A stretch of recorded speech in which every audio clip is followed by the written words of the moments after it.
रुपये महीना जो है वो पुजारियों को, महंतों को, इन सबको दिया जाएगा। इस योजना को आप कैसे देखते हैं? देखो साहब, ये तो इस समय क्यों आई है? अगर आपको लगता है कि ग्रंथियों को, पुजारियों को कुछ आवश्यकता थी तो इसको पहले लाना चाहिए था। 10 साल आप क्या कर रहे थे?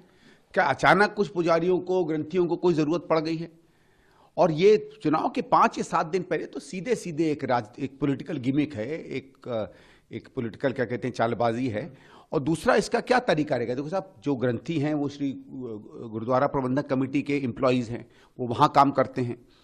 आपने भी ऐसे भी जो अभी जितने हमारे मौलवी हैं जिनको वक्फ बोर्ड के तहत सैलरी मिलती है, उनको तो 1.5 साल से आपने सैलरी दी नहीं है। दिल्ली सरकार के जो कॉलेज हैं 12, अभी डूटा की एक चिट्ठी आई है कि उनके लोगों को तो सैलरी मिल नहीं रही है। बल्कि उन्होंने तो ये भी कहा कि हमको लाइब्रेरी का पैसा नहीं मिल रहा है, कंस्ट्रक्शन का पैसा नहीं मिल पा रहा है। तो कॉलेजों में जो महत्वपूर्ण काम है, जिससे बच्चे पढ़ते हैं, उनका भविष्य बनता है, वहां पैसा नहीं दे पा रहे हैं। आप मौलवियों को जिनको कमिटेड है उनको नहीं दे पा रहे हैं, और नई पे नई स्कीम्स लाते चले आ रहे हैं। अरे पुराना काम पूरा नहीं हो पा रहा है, नया कहां से लेकर आए हैं? और पहले क्यों नहीं था भाई? ये सीधे सीधे इतनी ज्यादा हताश और घबराई हुई है आम आदमी पार्टी कि वो इस तरीके की स्कीमों को बार बार ला रही है। जानकारी सामने आई कि सीएम आतिशी ने जो है एलजी को चिट्ठी लिखी है, कहा है कि दिल्ली में कोई भी मंदिर या धार्मिक स्थल को ना तोड़ा जाए। बौद्ध धार्मिक स्थलों से दलितों की आस्था जुड़ी है और धार्मिक कमेटी ने बिना मुख्यमंत्री को दिखाए मंदिर तोड़ने की फाइल एलजी को भेजी है। देखिए साहब, ये किस कमेटी ने किसको फाइल भेजी, किसको फाइल नहीं भेजी है, ये सब इस समय जो भी आतिशी जी कर रही हैं या आम आदमी पार्टी कर रही है, ये सब चुनाव के तहत है। ये चीज़ें पहले से होती आती हैं। मुझे मालूम है, मैं भी सरकार में रहा हूं। जो मंदिरों को या इलीगल इमारतों को या सड़क के कारण या किसी और के कारण मंदिरों को शिफ्ट करने की या तरीका होता है, उसमें सरकार के भी लोग बैठते हैं। सरकार के अधिकारियों पर इनका कोई कंट्रोल है नहीं, इनको कोई समझ नहीं है क्या चीज़ आनी है, क्या चीज़ नहीं आनी है। और अब एक नया चीज़ इन्होंने पिछले 2 साल में ले ली है कि हर चीज़ जिसमें इनको लगता है कि इनको वोट नहीं मिलेगा या वोट असर हो जाएगा, उसकी फाइल एक एलजी साहब के पास भेज देते हैं और खुद जो चाहे वो करते रहते हैं। मुझे इसमें कोई गंभीरता आतिशी जी की तरफ से दिखती नहीं है। आपने क्योंकि आज कहा कि मैं डिफेमेशन केस फाइल करूंगा, तो एक तो ये कब होगा, दूसरा क्या और भी कोई आप सूची तैयार कर रहे हैं जिसके तहत आप कंप्लेन आगे करना चाहेंगे, या कोई आप इस पर रिसर्च? नहीं, इसमें तो देखो, इन्होंने जो मुझ पर इल्ज़ाम लगाया कि मैंने करोड़ों रुपया भारतीय जनता पार्टी से लिया है, तो करोड़ों रुपया कोई कैश लेगा तो आपराधिक मामला हो जाता है। ऐसे व्यक्ति पर ईडी आनी चाहिए। बल्कि मैं तो इस बात से आश्चर्यचकित हूं, क्योंकि ईडी भी सरकार का हिस्सा है। मुख्यमंत्री को बल्कि सीधे ईडी को लिखना चाहिए था कि मेरे घर पे रेड करें। भारतीय जनता पार्टी का जो अफसर है, जो उनके हिसाब से मुझे पैसे दे रहा है, उसके यहां रेड करें, पता चल जाएगा। सबूत इनके पास कोई है नहीं। 12 साल से मेरे पे, शीला जी पर, कांग्रेस पे ये लोग इल्जाम लगाते रहे। आज तक एक शब्द ये साबित नहीं कर पाए हैं। इतना ज्यादा महाझूठ उन्होंने बोला है। तो मेरे को तो यह है कि आप फिर अगर इतना बड़ा झूठ बोल रहे हो तो अब की बार मैं आपको आराम से नहीं रहने दूंगा। आप या तो साबित करिए, नहीं तो आप जेल जाइए। और इसीलिए मैं इन पर डेफेमेशन कर रहा हूं, सिविल कर रहा हूं, जिसमें मैंने 10 करोड़ रुपया मांगा है।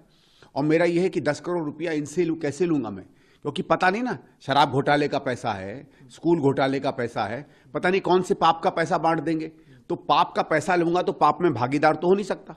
तो 10 करोड़ में मैं 5 करोड़ जिस जमुना को इन्होंने बर्बाद किया है उसकी सफाई में दान दे दूंगा, और 5 करोड़ में जो बचेगा वो हवा जो उन्होंने प्रदूषित कर दी है उसकी सफाई में दान दे दूंगा। मुख्यमंत्री लगातार धार्मिक स्थलों का भी विजिट कर रहे हैं, कैसे इस विजिट को देखते हैं? क्या आस्था में उनका यकीन ज्यादा है या चुनाव के कारण वो मंदिर? देखिए, अगर चुनाव के समय जो भी जाता है मंदिरों में, उसका आस्था से कोई लेना देना नहीं, उसका सीधे सीधे राजनीति से लेना लेना है। और ये दुर्भाग्य की बात है, हमारे यहाँ बहुत से नेताओं ने ये चुन लिया है कि मंदिर के पहले कुछ धर्म की बातें कर लें, कुछ उसके कानून अनाउंस कर दें।